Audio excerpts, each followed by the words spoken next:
Bueno, buenas tardes.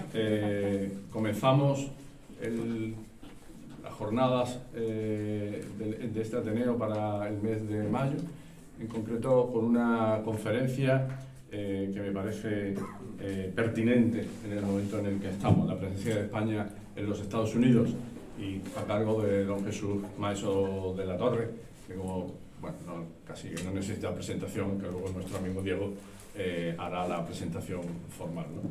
Pero bueno, Jesús, escritor y ateneísta. Y como digo, creo que es muy pertinente la conferencia, la presencia de España en los Estados Unidos. Como sabéis, todas las conferencias nuestras se graban y luego se suben a nuestra página. Yo rogaría que esta conferencia, las personas que la vayan a ver en nuestra página, pues cojan el enlace y lo manden, lo difundan, porque creo que es una conferencia que no se debe de quedar en las 200 o 300 personas que luego visualizan nuestras actividades, sino que debe de ser expandida por donde cada uno de nosotros podamos.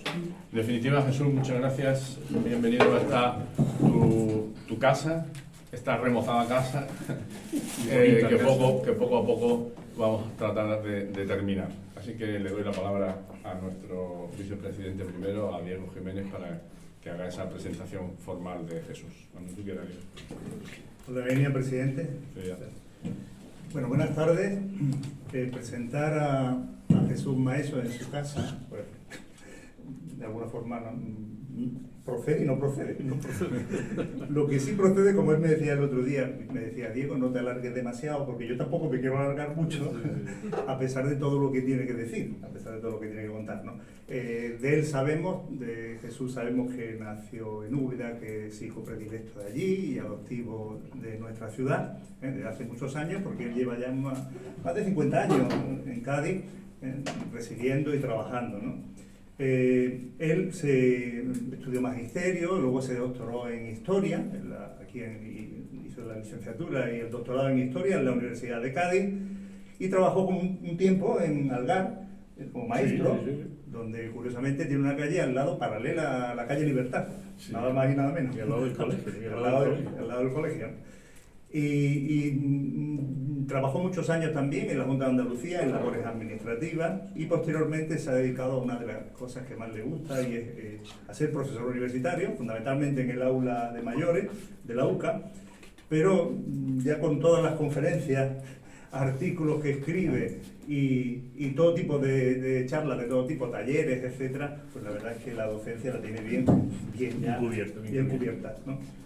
Bueno, decíamos antes que él está en su casa, en este Ateneo de Cádiz, no en vano es ateneísta de mérito, y también fue gaditano del año en el año 2013, miembro de la Sociedad Andaluza de Estudios Históricos y Jurídicos, académico de número de la Real Academia Hispanoamericana de las Ciencias, las Artes y las Letras, y correspondiente en la Academia Norteamericana de la Lengua Española, también con sede en Nueva York. Estamos con la presentación ortodoxa, ahora pasaremos a la heterodoxa.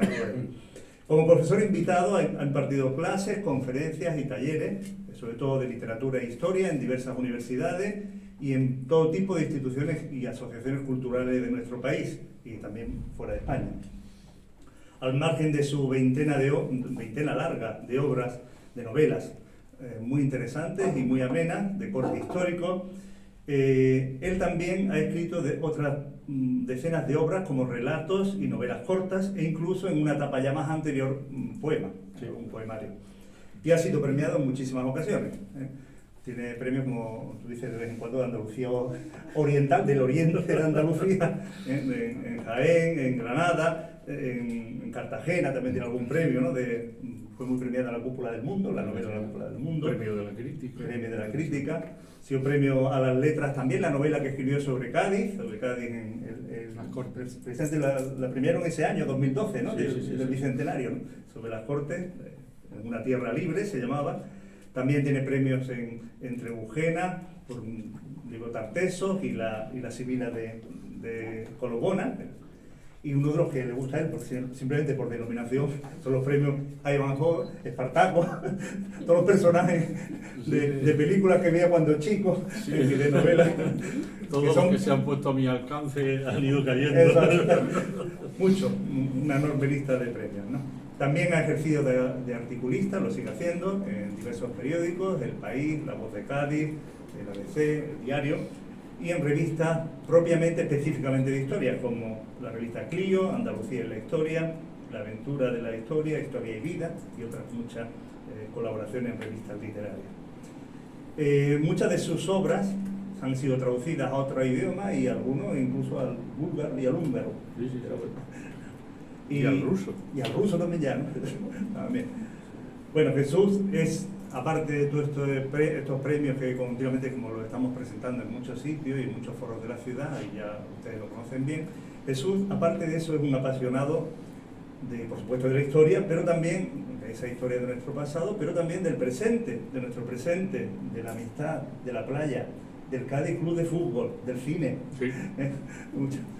Es una persona muy ilustrada que prepara exhaustivamente la información histórica de sus textos, utiliza muchísimos recursos literarios, tiene un lenguaje bastante rico y bastante fluido, y además le caracteriza sobre todo su potente imaginación, imaginación de otro mundo, de otra galaxia, ¿no? Una imaginación que él me decía hace unos cuantos años que le venía de su pasión por el cine de aventura, de pequeños, de chicos, y también por el descubrimiento de las buenas bibliotecas, entre ellas esa que tú en muchas entrevistas has hablado, cuando fuiste de la mano de tu padre a esa biblioteca de Úbeda, ¿no? Y descubriste esos libros de autores griegos antiguos y estos modernos y contemporáneos, ¿no? Anglosajones y franceses sobre todo, novelistas que de alguna forma iban modelando también, o iban dando ideas sobre la novela que tú en el tiempo irías escribiendo, ¿no? Autores de la talla de Thomas Mann, Gore Vidal, Walter Scott, Marguerite Yourcenar, Robert Greig, Víctor Hugo, etc. Bueno, pero para ir terminando, para no cansarles mucho, de esa época de adolescencia, de esa época de infancia y adolescencia en Úbeda, de sus estudios universitarios, Jesús recuerda muchas veces en las entrevistas también tiempos y espacios compartidos con otros personajes célebres de nuestro país, entre ellos de la misma edad que él, esa cosecha buena de Úbeda del año tal, Salvador Compán, Joaquín Sabina, como por cierto el otro día de un concierto en Úbeda, sí, sí, sí. Este fin de semana creo que lo ha dado, ¿no? El 29. El 29 fue, ¿no? Y también unos años después, unos años más chicos, también un tal Antonio Muñoz Molina. Bueno, Jesús es una persona efusiva, un conversador muy ameno, sereno, brillante, exquisito, con una dicción espléndida y un enamorado y un magnífico divulgador de la historia universal y española.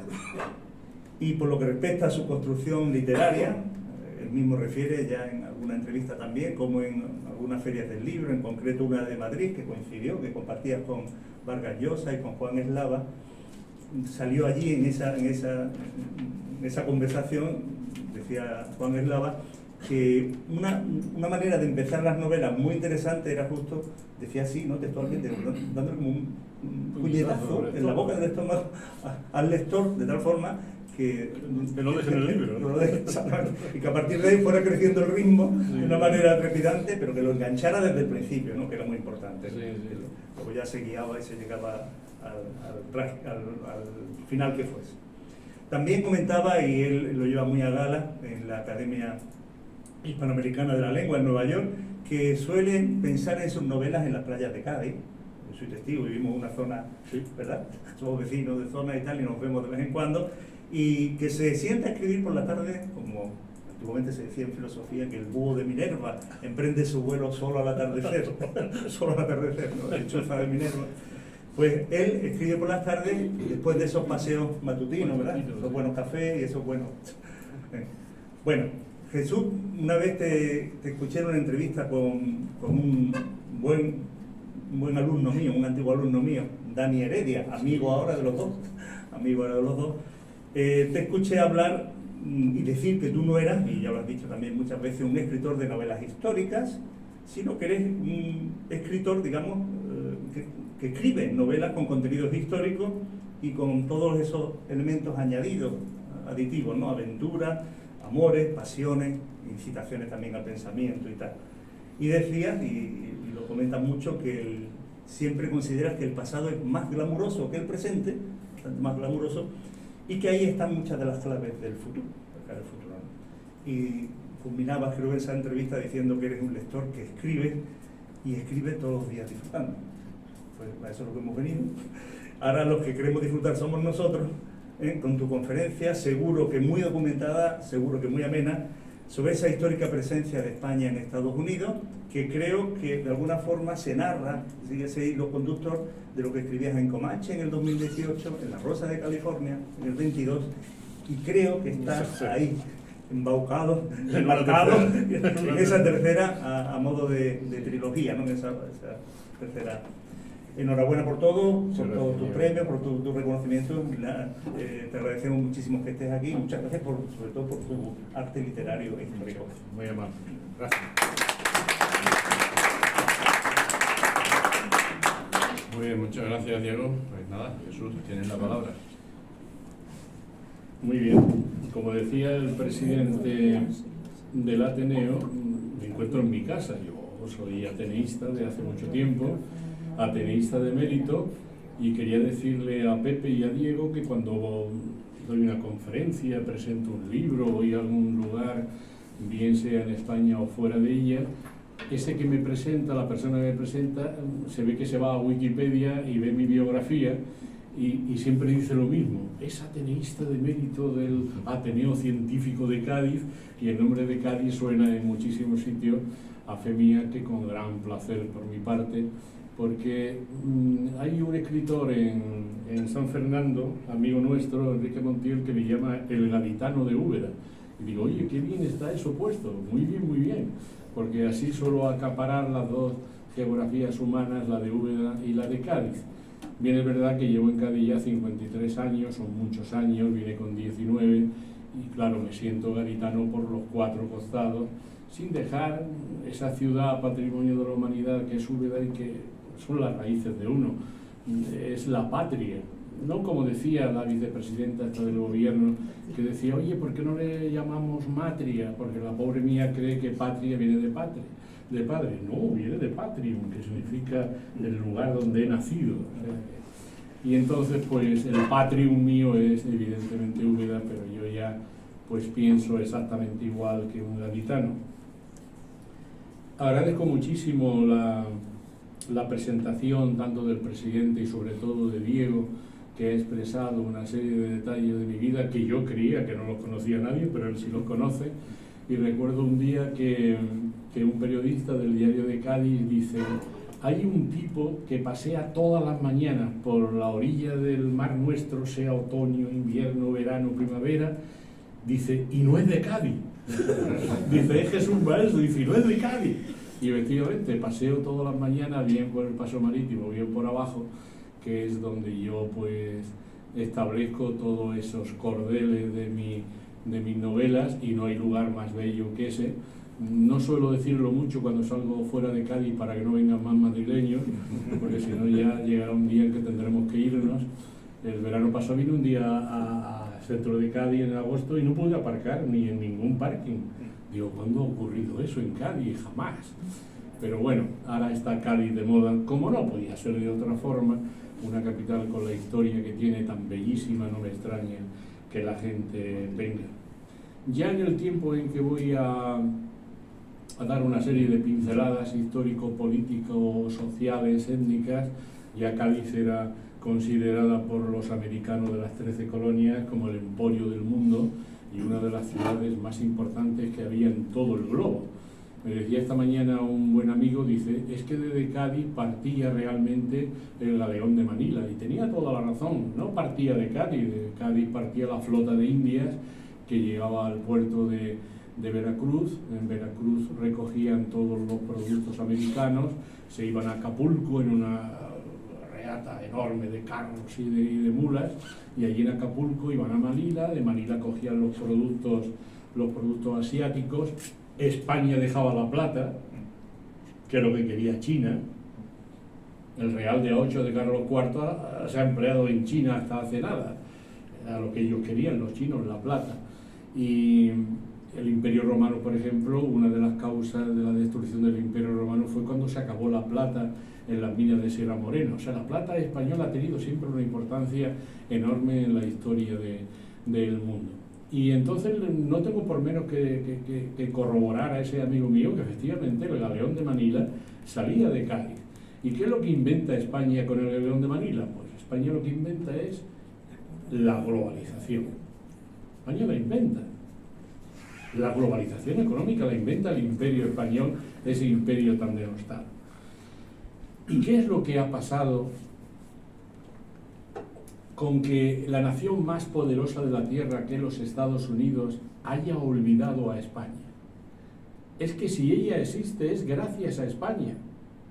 España fue la que diseñó el mapa de los Estados Unidos actuales y 3/4 partes de los Estados Unidos pertenecían a la corona, o sea, al imperio español, y lo han olvidado. Lo olvidaron después de la Guerra Civil suya. Antes de la Guerra Civil no lo olvidaron nunca, porque si no llega a ser por Bernardo de Gálvez, las 13 colonias nunca se hubieran hecho independientes. Pero es que resulta que no existe arma, yo diría que más poderosa y formidable que la falsificación de la verdad y de la historia. Y la historia de España la han falsificado insistentemente, constantemente. Y yo emplearía otro adverbio peor todavía: malévolamente, el mundo anglosajón durante 3 siglos. Y nos han olvidado absolutamente. Y eso que si ahora un viajero europeo va a los Estados Unidos y empieza por Columbia y va bajando, todos los estados tienen nombre español: Arkansas, Columbia, Colorado, Nevada, Rocosas, Arizona, Texas, Nuevo México, California, todos son nombres españoles. Las ciudades, todas tienen nombres españoles, todas. La misma Nueva Orleans, que se llama así por una ciudad francesa, como bien saben todos, en realidad es una ciudad sevillana. El que la visita se da cuenta de que no es una ciudad francesa. Ellos insisten, los franceses, insisten en que es francesa, y no lo es. No lo es. Uno va a Sevilla y allí ve Nueva Orleans, y va a Nueva Orleans y ve Sevilla. Pero los franceses fueron los inventores, entre otros, de esa leyenda negra con una palabra crucial que ha cambiado el curso de la historia. Una simplez, que es la palabra Latinoamérica. Eso ha sido lo que más daño ha hecho a España. Porque al poner Latinoamérica, aunque nosotros estamos incluidos en el mundo latino, pero no somos latinos, somos hispanos. Yo jamás he dicho en ninguna de mis charlas en cualquier parte del mundo la palabra Latinoamérica, porque eso incluye a los franceses, incluye a los italianos, puede incluir incluso a los griegos y a los del norte de África, y eso no es justo. Todo ese territorio de la Tierra de Fuego hasta Alaska, que pertenecía a España, debía llamarse Hispanoamérica.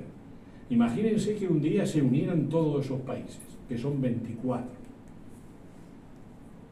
todos con el mismo idioma, un idioma que les llega impuesto, que después aceptan con recelo, y hoy todos los países lo consideran un bien patrimonial, es su patrimonio, el castellano, con el que se puede entender un uruguayo, un argentino, un colombiano y un señor de Colombia o de la isla de Nootka, donde se habla el castellano, que fue el emporio que formalizó el imperio español para unir el comercio de Asia con los Estados Unidos.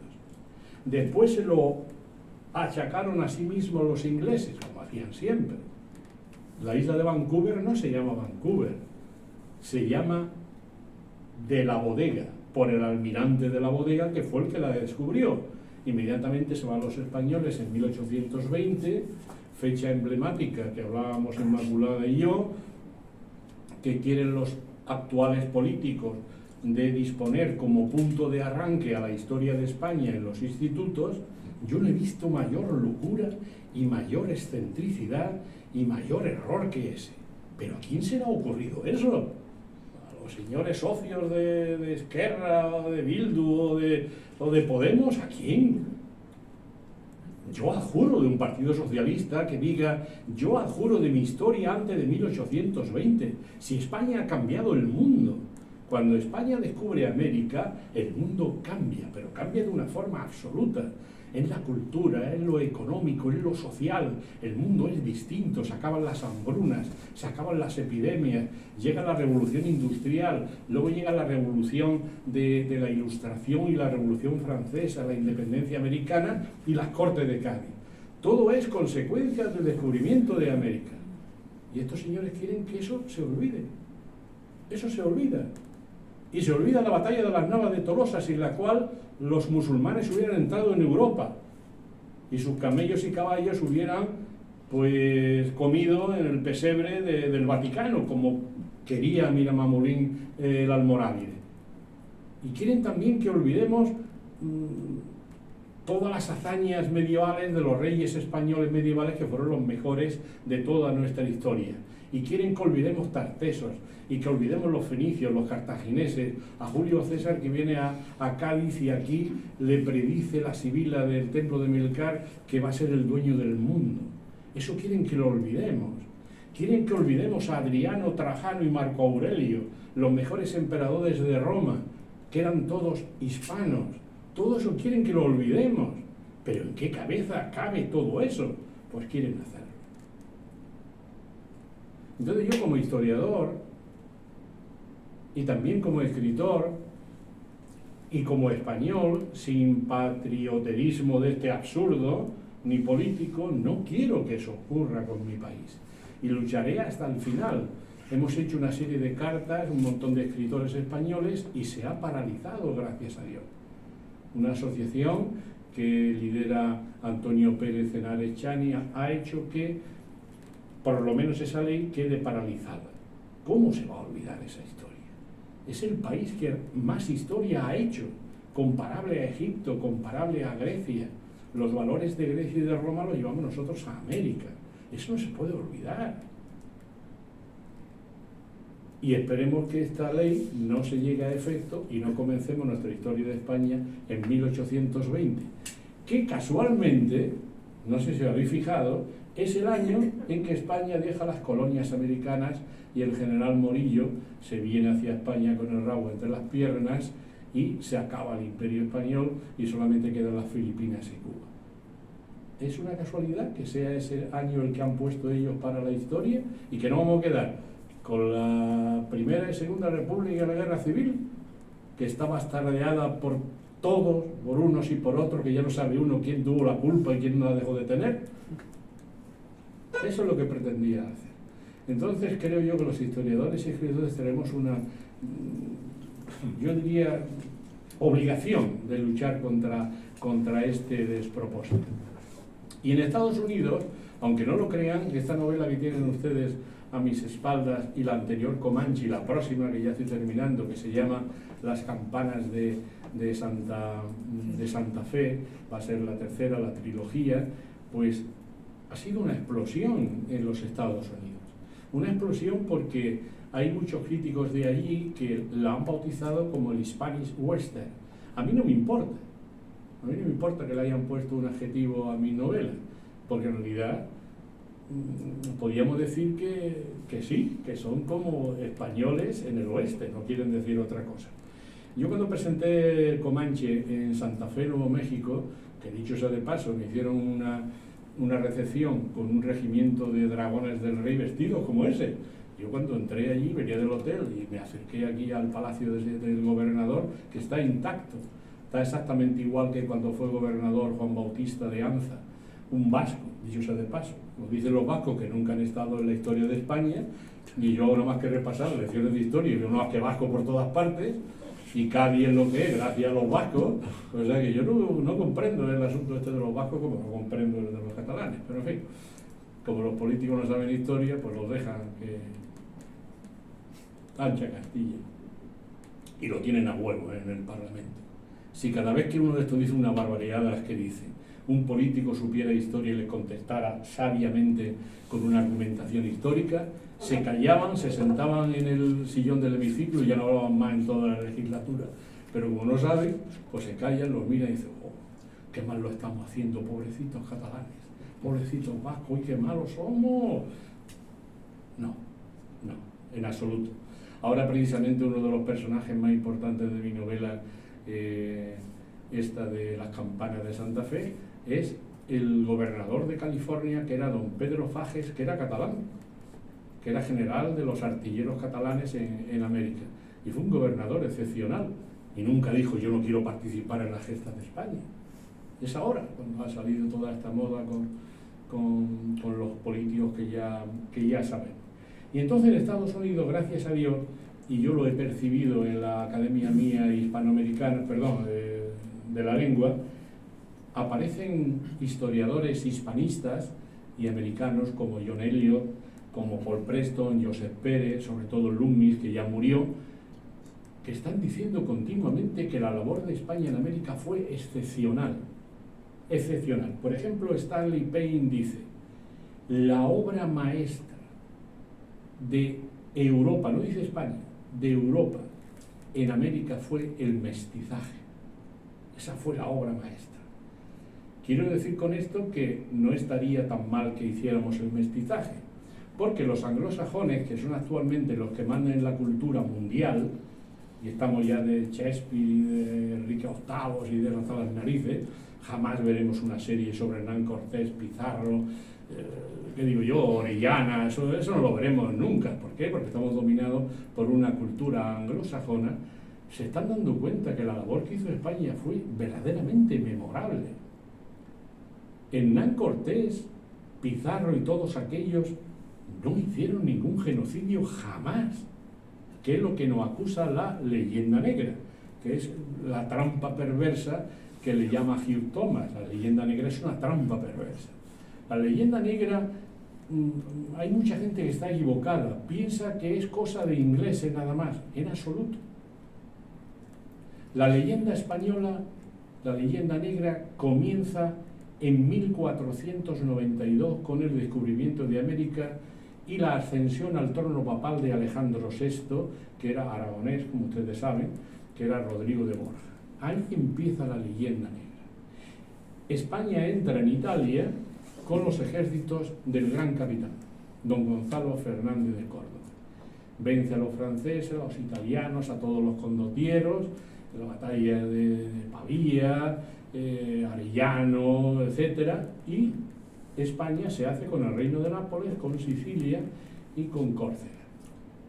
Y los italianos responden llamando a los españoles marranos, no por la suciedad, sino por la suciedad de la sangre, o sea, judíos, marranos y musulmanes, cuando en realidad no éramos ni una cosa ni otra.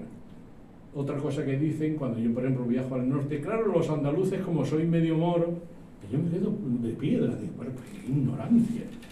Pero si el gran conquistador de la Andalucía cristiana, Fernando III el Santo, daba siempre un bando a la ciudad que iba a conquistar, y le decía siempre en 3 idiomas, en árabe, en latín y en castellano. Tiene la población 2 días para salir con sus burros y sus pertenencias camino de la frontera. Y como derrumben una torre, un palacio o cualesquiera otra cosa de valor, será pasada a cuchillo toda la población. Eso lo decía Fernando III. Muy bien dicho. O sea, no estoy criticándolo en absoluto. Fue un rey excepcional. No bueno, sino excepcional. Y entonces los musulmanes se fueron todos. Y hay de aquel cristiano que se casara con una morisca. Ya la familia quedaba absolutamente tachada de blasfema y demás. No existe población musulmana en Andalucía. Somos todos castellanos, todos. Leoneses, de Cuenca, de Guadalajara, santanderino, etc. Yo provengo de una ciudad de una familia leonesa, o sea que todos nuestros apellidos son absolutamente castellanos. Y de judíos, es verdad que tenemos mucha sangre judía los españoles, pero no todos los españoles, sino casi todos los europeos. Y ahí empieza la leyenda negra. Al poco estalla lo que fue la reforma de Martín Lutero, el agustino. Y inmediatamente se enfrentan al emperador, que además era rey de España, Carlos V de Alemania, primero de España. Se va acrecentando la leyenda negra. llega el asunto de Antonio Pérez, secretario particular de Felipe II, que tiene que escapar por un asunto de faldas y porque había intervenido en la muerte de Escobedo, a su vez secretario de Juan de Austria. Y se escapa a Inglaterra. Y allí, con la enemiga número 1 de España, que era Isabel I, Tudor, y el rey, que después se hace, de Holanda, Orange, Guillermo de Orange, entre todos son los que urden la leyenda negra. Pero con un problema gordísimo, y es que la leyenda negra no ha prescrito en los 3 siglos o 4 que llevamos de historia de España. Siempre está presente. Ha prescrito la leyenda negra de los franceses, que Enrique II una noche mató a más de 80.000 franceses hugonotes en la noche de San Bartolomé. Eso no se tiene en cuenta, eso ya ha prescrito. Las brujas de Alemania, que murieron más de 40.000. Isabel I, cuando mató a todos los frailes capuchinos, agustinos, benedictinos en Inglaterra, que mató cerca de 100.000. Eso ha prescrito. Todo prescribe. Amigo, lo de España no prescribe. ¿Y qué es lo que hizo España tan malo para que los anglosajones nos tengan esa inquina? Si Hernán Cortés, por ejemplo, conquista lo que es hoy, se llamó en aquel momento Nueva España, hoy es México, Guatemala, Costa Rica, Honduras y varios estados de los Estados Unidos, y él llevaba 250 hombres, 2 cañones, 70 caballos y 2 perros. Uno de ellos se llamaba Leoncillo y el otro no me acuerdo.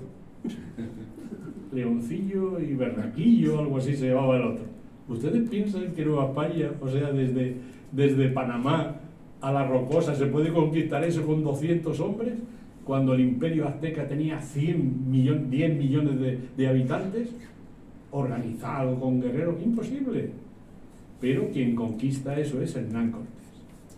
Hernán Cortés de Monroy, un hombre que era universitario, que era un diplomático, y se unió a todas las tribus de alrededor que estaban hartas de la humillación y de la tiranía de los aztecas, mexicas, y conquista aquel país. Y lo que hace Hernán Cortés es fundar el Estado de México. Eso es lo que hace Hernán Cortés.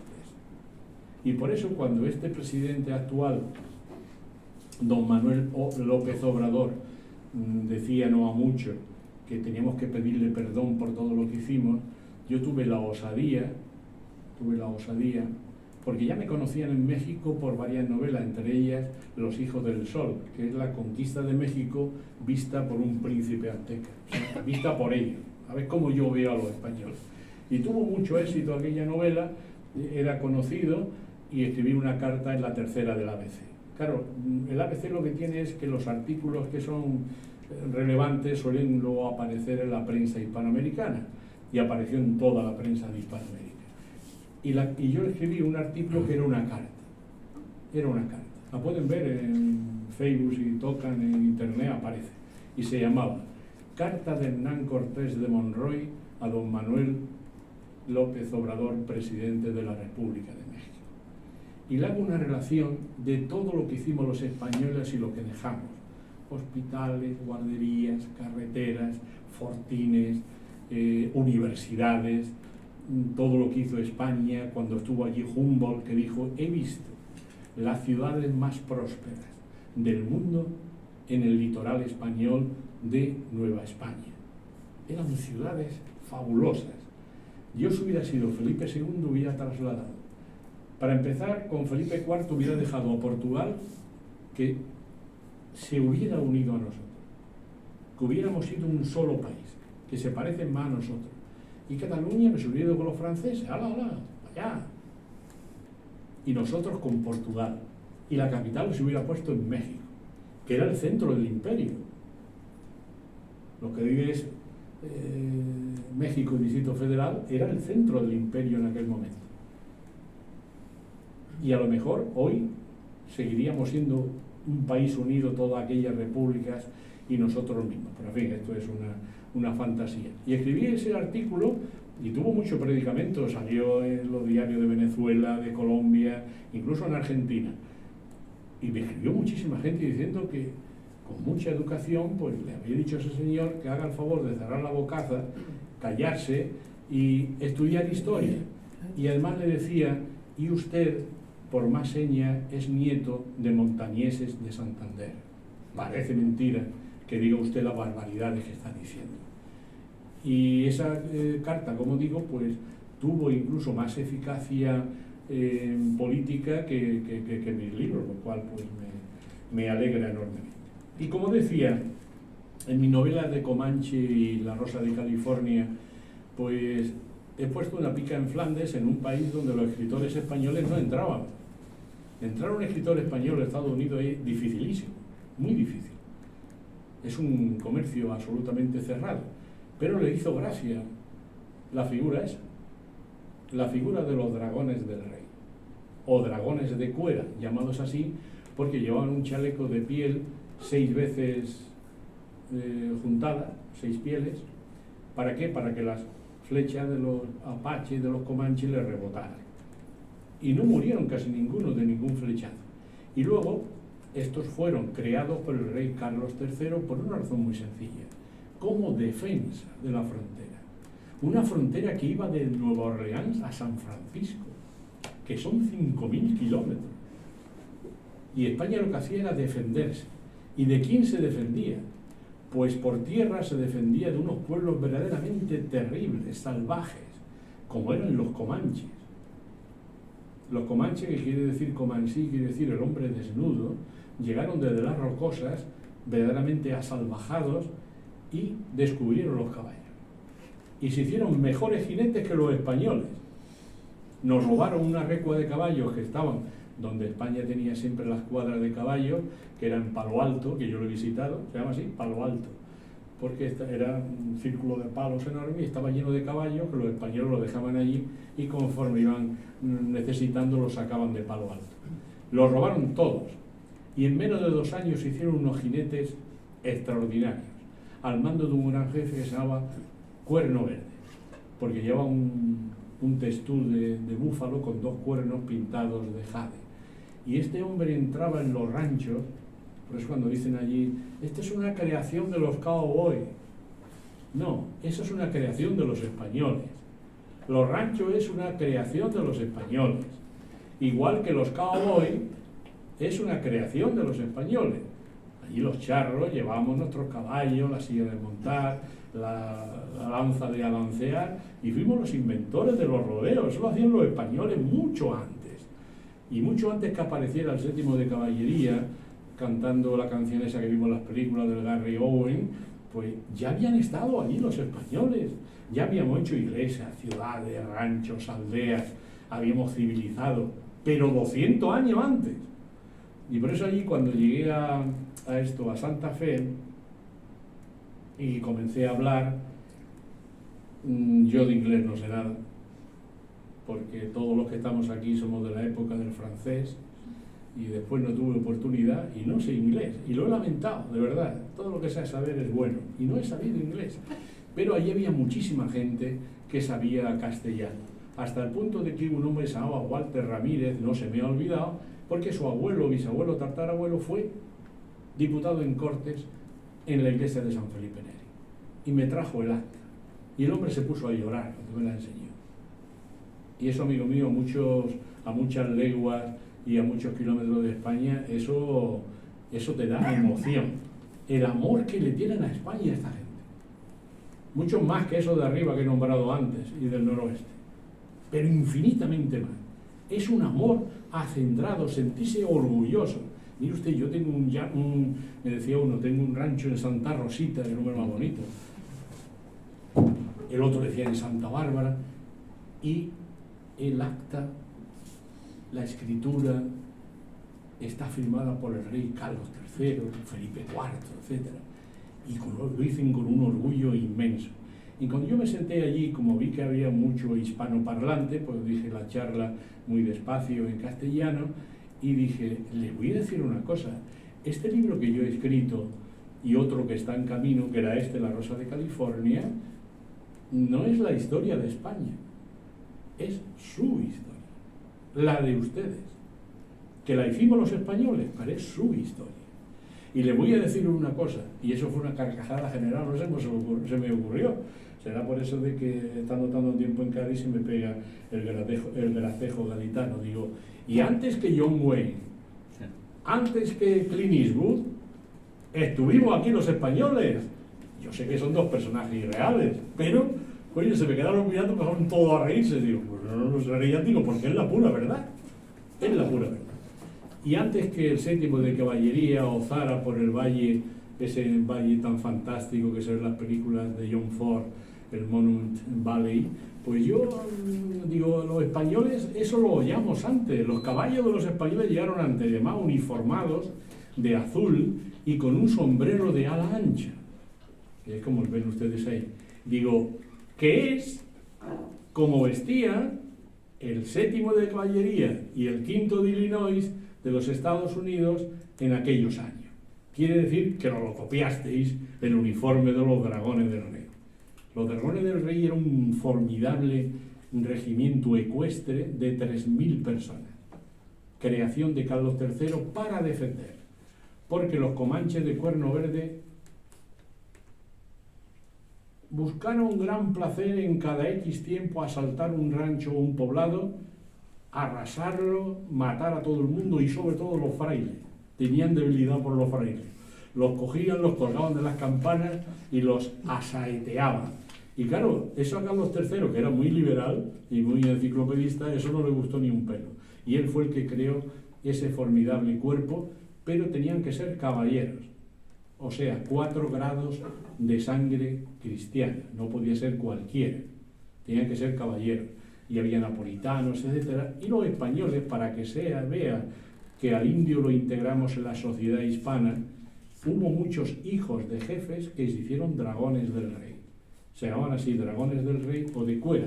Tenían una espada toledana, un escudo con el escudo de España, una pica, la famosa pica de Flandes que siempre hemos llevado los ejércitos españoles desde la Edad Media, y un fusil inglés, cosa rara, pero era inglés, que era el Brown Bess, que era un fusil de repetición. Claro, cuando esa gente, que era un ejército con una disciplina militar extraordinaria, se ponían en 2 filas y venía un ataque, una horda comanche, pues no quedaba un comanche. ¿Es que a los españoles les gustaba matar indios? No, es que esos indios habían arrasado antes un pueblo. El famoso pueblo de San Sabalo arrasaron de una forma feroz, ya no arrasaron ninguno más. Y los apaches, viendo a los españoles, dijeron, nos vamos a aliar con estos. Y se unieron a los españoles. Y allí vi yo a muchos apaches lipán que hablan el castellano perfectamente, como hablaba el castellano Jerónimo. El indio Jerónimo de los apaches hablaba el castellano perfectamente, no hablaba inglés.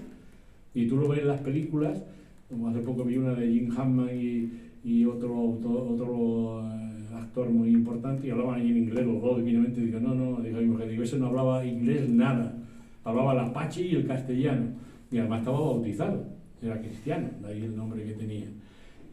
Y los yumas, que también se enfrentaron a España, y eso aparece en La Rosa de California, los 3 jefes más feroces del pueblo yuma tenían nombre español: Ignacio Palma, Salvador Palma y Pablo Palma. Estaban bautizados. Y les encantaba llevar una medalla. Le pasa como a la gente de la Semana Santa, le encanta llevar una medalla. Y entonces esta gente le pedían siempre al jefe de los dragones. Mi novela es un capitán de dragones, se llama Martín de Arellano, no se conoce el nombre de la mayoría, pero sí de Anza. Y Anza le pedía a Madrid que mandaran una medalla del rey para regalársela a los grandes jefes. Y le regaló una vez que mataron a Cuerno Verde, al gran jefe de los comanches, Toncagua, se llamaba Ecuera Capa. Y le regaló una medalla, y el hombre fue el hombre más feliz de la tierra con la medalla. Y los comanches ya jamás atacaron una ciudad española. Y nosotros no poníamos las ciudades en la costa como los ingleses, para cogerlo todo, no relacionarme con el indio y llevármelo. Los españoles fundamos las ciudades dentro. La Paz, Quito, México, Guadalajara, San Antonio, Tucson, Alburquerque, son ciudades del interior. Nosotros no queríamos llevarnos nada. Queríamos hacer una civilización, otra provincia. Las capitanías, las administraciones jurídicas eran provincias, igual que era Cádiz, igual que era Jaén, era otra parte de España. Y los gaditanos lo hicimos muy bien, porque cuando los diputados de las Cortes de Cádiz, un episodio monumental de la historia de España que no le hemos dado la importancia que tiene. Yo cuando voy a Estados Unidos y veo cómo los escolares estadounidenses van a Filadelfia a ver el fuego sagrado y la constitución que hicieron Jefferson, Washington y Franklin, van todos los escolares americanos, desde California a Columbia, de Columbia a Washington y de Washington a Virginia, y van todos a ver eso. ¿Quién viene a ver? La iglesia de San Felipe Neri, donde ahí la historia de España es como un folio. Las Cortes de Cádiz. Ahí empieza a llamarse a esta nación España, en las Cortes de Cádiz. Y se inventa la palabra más bonita del idioma castellano, que es ciudadano, liberal, libertad. Eso es ahí, en esa iglesia. Y yo paso y siempre la veo vacía, no hay nadie. Y es el lugar más sagrado de la historia de España. Y lo tenemos ahí, en Cádiz. Y luego la tenemos. Bueno, lo intentamos. Pues el Ateneo también es de la época, ¿eh? El Ateneo de la época, de la Casa de la Camorra, como aquellos comerciantes y demás fundaron el Ateneo, lo cual lo digo yo en muchos sitios. Cuando me dicen, ¿eres del Ateneo de Cádiz? Digo, sí, el más antiguo de España después del de Madrid, que lo fundaron los masones de la Matritense. Y aquí lo fundarían masones con toda seguridad. Por eso un gran amigo mío, durante su presidencia, entre yo en el Ateneo, escribió un libro muy gracioso que decía masones pero menos. Y yo le decía, querido, masones pero más. ¿Por qué no se sabe el nombre de los masones? Porque no podían poner su nombre y no lo ponían. Los listados de los masones tienen un nombre supuesto. Mi padre era masón y él tenía un nombre. Él se llamaba Patroclo, fue el primo amigo de Aquiles en la guerra. Otro se llamaba Lautaro, otro Aquiles, otro Félix, da igual. Y entonces digo, por eso no lo va a encontrar jamás. Dice, es que no encuentro ningún nombre. Digo, ni lo va a encontrar, jamás lo va a encontrar. Pero los que realizaron las Cortes de Cádiz era la mayoría, sobre todo los liberales, eran todos masones. Argüelles, Torreno, todos, Mesía Bequerica, etc. Y lo que iba a decir. Entonces las Cortes de Cádiz, cuando tienen que definirse quién es español y quién no es, lo hicieron de la forma más maravillosa que se ha hecho en el idioma castellano. El primer artículo. La soberanía de España reside en el pueblo. Decir eso en 1812, no crean que... Porque decirlo ahora dice, hombre, natural. No, en aquella época natural nada. La sociedad estamental que se vivía de natural nada. Eso había que tener un par de narices para decir eso. Segundo capítulo. Artículo. ¿Quiénes son los españoles? Ese es el más maravilloso de todo. Los españoles que habitan los dos hemisferios del Atlántico. Los de aquí y los de allí. Maravilloso.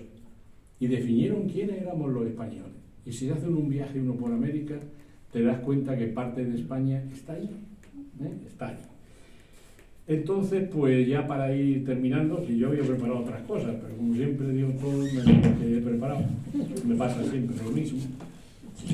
Deciros que efectivamente España diseñó los Estados Unidos, los diseñó totalmente, y todas las provincias desde el Mississippi, Missouri hasta el Pacífico fueron bautizadas por los españoles, ayudamos a América. Y fíjense lo que dice una autora que ha escrito un libro que apareció el año pasado, un libro que fue un bestseller tanto en España como en los Estados Unidos, se llama Carrie Gibson. Con algunos de los aquí presentes lo he hablado y lo han leído el libro ese, se llama El Norte, se llama así, El Norte, y habla de América del Norte, y dice lo siguiente, es una profesora de Estados Unidos y está escrito hace meses. me van a permitir que lo lea. He puesto unas letras inmensas para poder leerlo sin gafas, claro, para parecer de que estoy muy bien de la vista, pero no estoy. La historia de los Estados Unidos comienza 2 siglos antes de su independencia, con la llegada a Norteamérica de España, potencia hegemónica del mundo en aquel momento. Sin embargo, para nuestra desgracia, fíjese lo que dice, se ha guardado un ominoso silencio sobre el brillante pasado hispánico, siendo la primera vez que Estados Unidos estuvo cargado de una historia luminosa y fascinante. ¿Cómo era? Preciosa. O sea, una tía se ha dado cuenta, una historiadora, de lo que hicimos los españoles en los Estados Unidos. Y ella es estadounidense. Claro, por eso todos los autores que os cité al principio, pues ya se están haciendo eco y ya cada vez más se están dando cuenta de que lo hispano, dentro de, no sé, de 50 años, pueda que haya más hispanos que angloparlantes y de que el idioma castellano sea el más importante de allí, y no digamos eso, sino la cultura. Y ya lo han advertido, y gracias a eso están saliendo libros como El Norte, que se lo aconsejo, un libro fabuloso, el cual a los españoles nos pone en nuestro sitio. Y simplemente es que se ha olvidado lo que hicimos allí. Pero hay que tener poca imaginación para decir, bueno, ¿y ese pueblo por qué se llama San Antonio? ¿Por qué se llama Alburquerque? ¿Por qué se llama Santa Bárbara? ¿Por qué va uno a San Francisco y ve la estatua monumental de Juan Bautista de Anza, gobernador de Nuevo México y California, que fundó San Francisco? Y los americanos no le llaman a San Francisco San Francisco, como dicen ellos. No. Le llaman San Francisco, lo pronuncian mal, pero dicen San Francisco. Que en realidad no debía de llamarse así. Cuando el coronel Anza llega allí con los dragones del rey y con un frailecillo que se llamaba Fray Junípero Serra, pues llegan a la bahía de San Francisco. Esa que ven ustedes en las películas con el Golden Gate. Y Anza dice, le voy a poner a este enclave Bahía de la Hierbabuena. Cosa rara en un vasco. Si hubiera sido andaluz todavía lo hubiera yo comprendido, pero era vasco. Y le puso Bahía de la Hierbabuena. Total. Y el frailecillo intervino, cómo no, Santa Madre Iglesia. Y dice, yo voy a hacer una pequeña ermita aquí y le voy a llamar Ermita de San Francisco. ¿Qué le parece, mi coronel? Y dice, oye, pues muy bonito, está muy bien. Y al final se ha quedado por la ermita San Francisco. Y luego al poco Anza también manda una expedición de dragones para fundar Santa María de los Ángeles, que es Los Ángeles, como todos sabemos. Y luego allí por toda la costa hay un montón de misiones fundadas por los misioneros, que van a salir bastante en mi tercera novela, y no salen bien parados los frailes, pero no por nada. Mi amiga Paquita dirá, claro, como eres tan anticlerical, pues los pones a parir. No, es que los frailes franciscanos trataron a los indios como niños y los evangelizaban. Los tenían todo el día trabajando. Entonces los indios, que eran todos Yumas, Kith, Sioux y eso no, Comanche por supuesto, eso no entró ni uno en ninguna misión, le decían a los frailes que ellos eran libres, que su iglesia era la naturaleza, que ellos querían cazar, que no le enseñaron nada, que ellos no comprendían nuestra religión. No la comprendemos ni nosotros, le van a comprender ellos. No, yo no comprendo muchos dogmas, querida, no los comprendo. Unos dogmas es que no los comprendo, son absolutamente infantiles. Y entonces, pues, hubo grandes revueltas y apareció una curandera que se llamaba Toipurina, que era una india bellísima, y levantó a todo el pueblo yuma en contra de los españoles, porque no querían ir a las misiones. Si no querían ir, hay que dejarlo. ¿Por qué me tienen a mí que adoctrinar si vienen un montón de budistas? Vamos a acá y vamos a convertir a todo el mundo al budismo. ¿Por qué? Déjenme ustedes con mi religión y mis creencias. Y entonces eso fue un problema muy gordo. Y el rey Carlos III, que era un ilustrado, dijo, a partir de ahora, todas las fundaciones españolas en América tienen que ser laicas y civiles, no religiosas. Y a partir de entonces ya no hubo ni una fundación más de misiones. Los frailes hacían lo que tenían que hacer, que era salvar armas y bautizarlos y llevarlos al redil de la grey de Dios, pero es que ellos no querían. Y ahora hay mucha gente que en los Estados Unidos han cogido la estatua de Fray Junípero Serra, le han echado pintura roja, yo lo vi en la Universidad de Stanford, lo han tirado al suelo y tal. Hay que comprenderlo algo. Yo no digo que llevan toda la razón, pero fíjense cómo no lo hacen con ninguno de los gobernadores que tienen sus estatuas en Los Ángeles. Hay una estatua de Felipe de Neve preciosa en Los Ángeles y ponen al mejor gobernador que tuvo jamás California. Y era un español. Quiero decir que ellos sabían muy bien quién velaba por los intereses de los indios y quién no. Y en California, por ejemplo, las dos grandes carreteras, la del exterior por la costa y la del interior que viene de Texas, son las carreteras que hicieron los españoles. Lo que pasa es que han hecho autovías, pero es el mismo lugar donde lo hicieron los españoles. Así que sepamos con gran orgullo por nuestra parte que el país más poderoso de la tierra nos debe mucho, y yo en mi calidad de modesto escritor pues voy a escribir estas novelas para que sepan mucho más de nosotros, porque la han traducido al inglés y lo van a saber, y además escritas con una sutileza extraordinaria. Yo no me pongo de parte del dragón español ni tampoco del indio. Narro lo que pasó y luego tú ya con tu cabeza, tu razón y tu inteligencia puedes mirar quién hizo mal y quién hizo bien. Ahora, lo que hicimos nosotros allí de civilización no tiene nada más que un adjetivo, que es colosal y extraordinario. Y además desde la Tierra de Fuego hasta Alaska, que perteneció a España. Alaska perteneció a España. Y si van ustedes por la costa verán Puerto Valdés, Puerto Córdoba, Puerto Cervantes, o sea, nombres absolutamente españoles. Y aún quedan las cruces que pusieron los españoles para decirle a los rusos, quieto ahí, que esto nos pertenece a nosotros. Y la emperatriz Catalina dijo, jamás meterse con el imperio español, nunca. Y cuando nos fuimos, los rusos inmediatamente invadieron Alaska y se quedaron con ella, aunque luego se la vendieron, como bien saben todos, a los Estados Unidos. Y la frontera con Alaska, también fuimos los españoles la que la delimitamos. Fue un capitán que era gaditano, el capitán Isla, hizo allí un fuerte de madera enorme, que luego lo copiaron como natural el ejército americano, y dijo, aquí acaban las 13 provincias. Ya de aquí a arriba es Terra Nullius, que luego fue Canadá, donde se instalaron ingleses y franceses, como bien sabéis todos. Bueno, para no cansarlos más, pues doy por terminada la charla, y cuando ya esté terminada la siguiente novela, pues seguimos hablando de España y los Estados Unidos, y le agradezco a Diego, a Pepe, el presidente, y a todos vosotros vuestra asistencia, y encantadísimo, como siempre, de estar en mi casa, que es el Ateneo Científico, Literario y de Arte de Cádiz. Muchas gracias. Muchas gracias.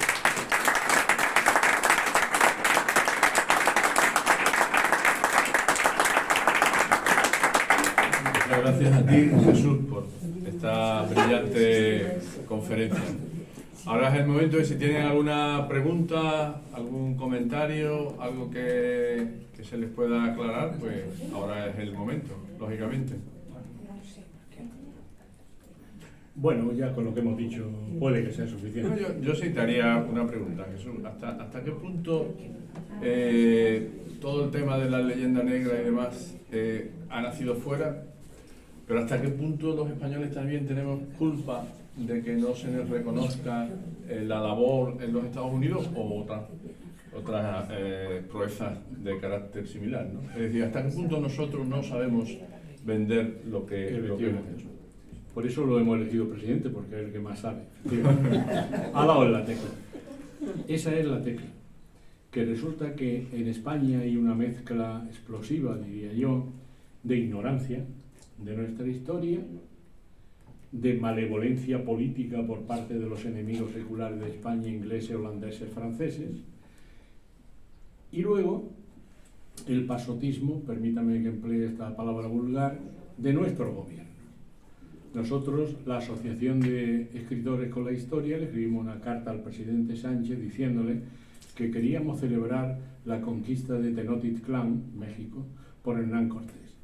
Y nos dijo la siguiente, nos contestó muy afablemente, y nos dijo que no debíamos molestar a los pueblos indígenas. O sea, otro que cree que hemos hecho un genocidio ahí. Y no lo hicimos. No pudimos hacer, íbamos a hacer en el Ateneo de Madrid una gran conferencia, yo con estas novelas, otros con otras, de la labor que hicimos los españoles allí en Centroamérica, y no quisieron el gobierno. No, se opuso rotundamente. Así que malevolencia política, ignorancia, y luego ocurrió una cosa tremenda, Pepe, y es que la última historia de España la escribió más o menos en la época de Felipe II. Todo esto siempre lo sé, pero hay días que se me olvida. ¿Cómo se llama de aquella historia española antigua? Bueno, el caso es que luego, después de las Cortes de Cádiz, se escribe la historia de España de la Fuente. Y entre esta y esta, 3 siglos. ¿Quién escribe la historia de España? Los franceses y los ingleses. ¿Y cómo la escriben? Pues con la inquina de un país al que hemos tenido avasallado durante 400 años. Y esa envidia tremenda que tenían los ingleses, que hicieron su imperio a costa del nuestro, y los franceses, que nunca pudieron vernos que nosotros hubiéramos hecho lo que hicimos. Y esa es la clave que tú has tirado. Muy bien. Bueno, muchas gracias.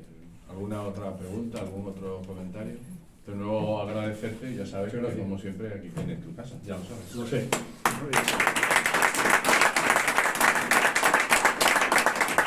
Muy bien, pues damos por concluida la sesión. Les recuerdo que mañana tenemos una mesa de debate interesante porque vienen los candidatos a la alcaldía de Cádiz y creo que puede estar, pues eso, interesante al menos. Muy bien, muchas gracias.